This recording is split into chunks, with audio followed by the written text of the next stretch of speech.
لا تنسوا الإعجاب بالفيديو والاشتراك في القناة تشجيعا لنا لنستمر بنشر المزيد إن شاء الله. قاعدين حاطين على رجل على رجل ويأكلوا عنب. هكا اتفرجوا. أصوات مغربية هي التي تعمل على تدمير هذه القناة وعلى تدمير هذه المنصة. أصوات مغربية. ايش الحجة؟ قالوا أسعد الشرعي. ايش صلح يا جماعة أسعد الشرعي؟ واتصالات ومقلوبة. الدنيا مقلوبة. أسعد الشرعي ترند في المغرب، ترند. صار لهم 3 أيام ما رقدوا. أسعد الشرعي لايفات. انتوا شفتوا عمركم لايفات تفتح 12 ساعة في اليوم؟ والله العظيم 12 ساعة في اليوم. علشان ايش؟ أسعد الشرعي. كل الحجج التي جاءوا بها كانت فيها إساءة للمغرب والمملكة المغربية والملكية في المغرب وشخص الملك. يعني هؤلاء الذين أرادوا أن يضربوني بالمقدسات المغربية. يعني كيف؟ يعني مثلا يجي يقول لك أسعد الشرعي شكك في السيارة وبالتالي هو شكك في الملك، هكذا. وأسعد الشرعي يتكلم عن التطبيع، إذن هو يطعن في قرارات الملك. لاحظوا ربط الملك تطبيع. أوكي، رافضين التطبيع، ليش تربطوا بالملك؟ يعني عندك لماذا لا تربطوه بأردوغان مثلا؟ لماذا لا تربطوه بمحمد بن زايد؟ لماذا لا تربطوه بمحمد بن سلمان؟ لماذا تربطوه بالملك؟ طيب، الملك. لاحظوا ربط الملك، جلب الملك، استدعاء الملك. دائما الملك لم يلتفت إلى دولة أيها الأغبياء. أقول لهؤلاء الذي كما قلت لكم عاملين أنفسهم أنهم ملكيون أكثر من الملك، والذين يفرطون كما قلت لكم في استخدام كلمة الملك، إذا كان ملك البلاد. يعني شوفوا أنتم كيف تنزلوا من مكانة الرجل. والله يا إخوان المغاربة الشرفاء أن عليكم ليس دفاعا عني، اسمعوا هذا الكلام، اسمعوا أن تسكتوا هذه الأصوات صونا لمكانة الملك وصونا للملكية وصونا للبلد. أنا سأقول لكم كل الحجج التي يقولونها حتى نضع النقاط على الحروف. أنا ناوي اليوم أصرعهم بالقاضية حتى أقيم الحجة على بقية المغاربة. يستدعون الملك لعلمهم أن الملك هذا مقدس وله مكانته، وطاعة المغاربة له ليست حب شعب لزعيم بل صلة رحم، يعتبرونه واحد من العائلة. في كل صغيرة وكبيرة يستدعو الملك للنيل من أسعد الشرعي. طيب، إيش الموضوع؟ قالوا الملك، قلنا إذا كان ملك البلاد دولة بكل إمكانياتها التي هي الجزائر هذه تحاربه وتشوهه وتشوه سمعته، لم يلتفت إليها. دولة، شوفوا لاحظوا إنزال قدر الملك لدرجة أنهم يحشروه مع صاحب تاكسي، مع واحد صاحب تاكسي. شوفوا التاكسي حق هذا التاكسي دي عليه، يحشروا الملك مع صاحب تاكسي. ملك لم يلتفت لدولة من حيث الأساس ما التفت له، ما عبرها، ما حس بها. الملك محمد السادس ما شعر بدولة، يمكن لا يصله حتى ما يقال عنه، مو مبالي، مو عاطي وجه. وهؤلاء يريدون أن يصوروا للمغاربة المساكين الطيبين الشرفاء الذين يحبهم لكم أنه هذا سائق التاكسي وصل للملك، ملك البلاد. طيب، أقول للمغاربة الطيبين الآن الذين تستطيعوا أن تردوا وتضعوا يعني تضعوا في أفواههم حجر.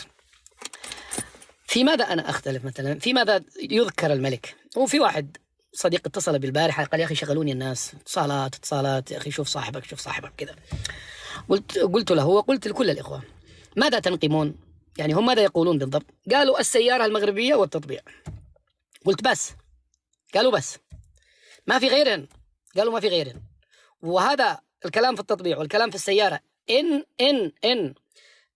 إن سلمنا بما تقولون، وإلا كلامي أخرج عن سياقه. لا أريد أن أبحر في التطبيع الآن، ولا أريد أن أفصل في السيارة، لأنه حتى كلام السيارة أخذ على غير مقصده. قالوا كلام حق يراد به باطل. طيب، هذا النقطتين نسلم جدلا أنني أخطأت في هذين النقطتين. خلونا نسلم جدلا 2% من كلام أسعد الشرعي على ملك المغرب تأخذونهما وتنسوا 98%. أنا 98% من كلامي على ملك المغرب إيجابي. أنا أكثر من مرة عبرت وقلت على الصعيد الشخصي أقسم بالله أني أحب شخصية هذا الرجل، لأنه ليس مستبدا وليس ظالما ومتواضع، وبنى بلد على مستوى السياسة الداخلية، على مستوى البنية التحتية. في كل مدينة في اللايفات كنت أذكر الملك محمد السادس وأقول أوجد بلدا نموذجيا، أوجد بلدا أوروبيا، لم أشعر أنني في بلد عربي. لاحظوا كيف نسيوا كل هذا ومسكوا تنتين، نسيوا 98% ومسكوا على 2%، عشان تعرفوا أنه هذا أمور أريد بها أشياء، مو الملك، ليس الملك. أنا متهم أنني مطبل للملك. أنا عند المشارقة اليوم، عند المشارقة وعند اليمنيين وعند من يتابعوني في المكان الآخر والذي هم مقهورين أيضا من زيارتي للمغرب، أنا عندهم الآن مطبل. يا مطبل، يا عميل المخزن، يا عميل محمد بن، أنا عميل محمد السادس عند المشارقة. ويأتي لك واحد مغربي أو من هذول الذي يقولون أنهم مغاربة لا تظهر وجوههم حتى الجبناء، يقول لك أنت تقدح في شخص الملك. أنا تكلمت عن البنية التحتية، وتكلمت عن السياسة الداخلية، وتكلمت عن أن الملك ضامن، وتكلمت عن ملكيتكم ليست كالملكيات رغم رفضي للملكيات، تكلمت عن أنه أوجد مجتمع متناغم متسالم، مجتمع جميل رائع خالي من الأحقاد، خالي من الضغائن، خالي من الأمراض النفسية، أوجد بنية تحتية، يعني استطاع أن يبني، استطاع أن ينتزع الصحراء مع أبيه ومع جده، وكيف استطاعوا أن يستعيدوا صحراءهم ووحدة ترابهم. وأنا قلت حتى في السياسة الخارجية، قلت الملك الوحيد الذي استطاع أن يعرف عبثية القمم والرمم العربية هو الملك محمد السادس. وقلت مرارا وتكرارا حتى في الملف اليمني تدخلت المغرب لكنها انسحبت في الوقت المناسب. وقلت عند حصار قطر أنه في وقت لم يجرؤ أي زعيم عربي على أن يزور قطر كان الملك محمد السادس هو الوحيد. وقلت بل وصلت إلى أن أعطيت الولاء للرجل. الولاء أعطيت، تعرفوا ما معنى الولاء؟ يعني أنا وهو في نفس الخندق.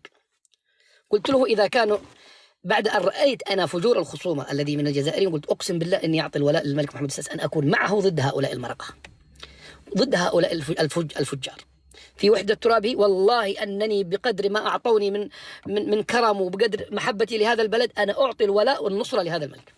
98% من كلامي الطيب والمحترم، حتى عندما أذكر التطبيع أذكره بكلام موزون عن الملك. حتى السيارة التي جعلتموها مقدسة لم أشكك بشكل قطعي. أنا قلت تفاجأت وطلع الأخ سعيد أبرنوس قال أنا لا ألومك، أنا نفسي غير مستوعب. لا ألومك يا أخي سعد أنك مش مستوعب لأنك لا تعرف.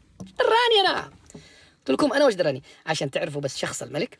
إذا كملنا شخص الملك وتعرفوا أنه ليس الهدف غيرة على الملك، والله أنها ليست غيرة على الملك، بل أنهم ينزلونه من وقاره ومن هيبته ومن كاريزمته إلى أن يضعوه مع سائق تاكسي.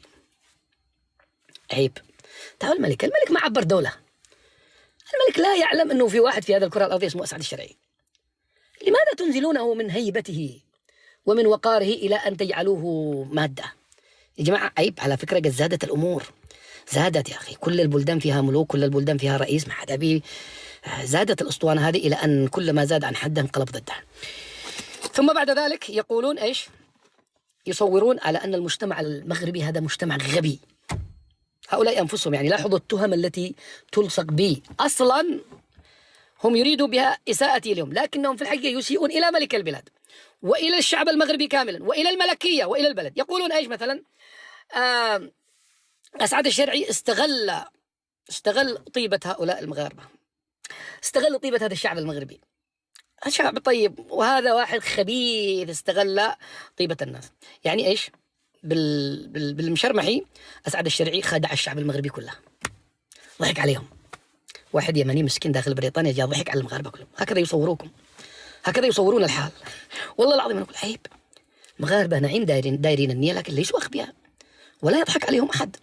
فكرين، عاقلين، يتكلموا لغات، عندهم حمية، عندهم غيرة، عندهم كذا. شوف كيف يقزموكم. يعني سبحان الله. إن يعني كيف يقول لك هذا يريد أن يكحلها يعميها. يعني الحقد على أسعد الشرعي أعماهم. جلبوا الملك، جلبوا الشعب، جلبوا حتى الملكية. يجي يقول لك أسعد الشرعي هذا لديه مخطط خطير، هذا يعمل مع التنظيم العالمي للإخوان المسلمين، هذا مشرقي مو بسيط، هذا ينفذ أجندة لهدم الملكية في المغرب. بي ايش عاد باقي من مقدس؟ عاد باقي مقدس في المغرب ما استخدموه كي تنالوا من هذا المسكين. أنا أدمر الملكية. يا أخواننا المغاربة العقلاء، أقسم لكم بالله لم يسيء إليكم التبونيون في كل تاريخهم كما أساء إليكم هؤلاء الذين ملأ الحقد قلوبهم على أسعد الشرعي وعلى من معي من أصدقاء وأحباب وأصدقاء، وهم الغالبية العظمى من الشعب المغربي. جلبتم الملك وجلبتم الشعب وجلبتم الملكية وصورتموني على أني ذلك الخطير الغامض الذي سيهدم البلد وسيسقط الملكية وسيقلب نظام الحكم. بي بي بي بي بي بي بي بي بي. يا عيبا يا عيبا.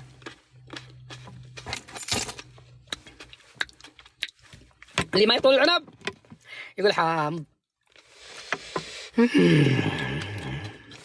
طيب أنا سأسمح لكم كلكم 100 واحد في 99 زائد طالبين الحديث. والله لو جلسنا للصبح الليلة، قسما لو جلسنا للصبح اليوم سأتيح المجال للكل، لكن تاريخي ملف يعني اليوم كلام للمغاربة الشرفاء أن هناك، اتركوني أنا طز فيني يا مغاربة، أنا طز فيني والله. وإذا كان عند خصومي من المغاربة شرف فليواجهوني، اسمعوها عمموها للكل. إن كان واحد منهم شريف يطلع الآن، يطلع أي واحد ترونه اسم كبير أو صغير تعرض لي يطلع لهانا ويطلع يكلمني. إن كان عند خصومي ممن يصفون أنفسهم بالمغاربة وأنا أشك فيهم وأشك أنهم من بقايا مخابرات عبلة، فليجنبوا مقدسات المغاربة. لا تسيئوا إلى ملككم وإلى ملكيتكم وإلى دولتكم وحاربوني بشرف. طلع نافسني في مواقع التواصل الاجتماعي بدل أن تمرض وتتعب وتمارس الإرهاب الفكري على المغاربة. تخيلوا أنه يفرضون أنفسهم أوصياء عليكم. أوصياء هم الذين يقولون لكم من تدخلوا لايف وأي لايف ينبغي أن لا تدخلوه والذي لايف. الآن تخيلوا أسعد الشرعي، التواجد في صفحة أسعد الشرعي أنتم اليوم الموجودين والذين ستتكلمون سيقال عنكم أنكم خونة وأن هذه المنصة مشبوهة وكيف يدخلها مغربي، بحجة أنه كيف تدخلوا عند واحد أساء للملك. خلاص هم اكذب حتى يصدقك الناس. هم يعني وضعوا أمام أعينكم أن أسعد الشرعي أساء للملك. أنا حاشا لله أن أسيء للملك، وأقولها للعالم. 98% من كلامي عن الملك إيجابي. ملك المغرب أحترمه وأقدره وأقدر كل مغربي وأقدر كل مرأة مغربية وكل إنسان مغربي سواء ممن التقيتهم ومن لا ألتقيهم، لأنني علاقتي بهم أخوية من القلب. حتى لو أخطأت يتقبلون الخطأ، لكن أن يستخدم الملك وتستخدم الملكية ويسائل الشعب المغربي على أنه واحد يمني يضحك عليهم، سواق تاكسي يضحك على شعب بأكمله واستغفلهم واستحمرهم، وصدقتوه وانتوا اللي طلعتوه يلا نزلوه كذا. والآن يمارسون الوصاية عليكم أنتم أبناء شرفاء أحرار، أبناء عائلات محترمة. يقال لكم لا تدخلوا حق أسعد الشرعي. أسعد الشرعي عنده أفلام إباحية. يمكن انتبهوا لعيالكم وبناتكم يا مغاربة، لا تتركوا أبنائكم وعيالكم يدخلوا منصات أسعد الشرعي ينشر أفلام إباحية. أسعد الشرعي هذا يدعو للإلحاد. أسعد الشرعي يضرب في الذات الإلهية. أسعد الشرعي هذا يشكك في السنة النبوية. أسعد الشرعي عنده مشاكل دينية، وانتبهوا هذا خطير وهذا يسب الملك ويسب الدولة وكذا. وتواجد المغربي في هذه المنصة هو دليل على أنه خائن وعلى أنه كذا، وسيرفع عليه دعاوى قضائية ومش عارف إيش. حتى الوصاية عليكم أنتم فارضين على أنفسكم وصاية عليكم المغربي. وكل هذه الأمور التي استخدموها ضدي وأنا لا شيء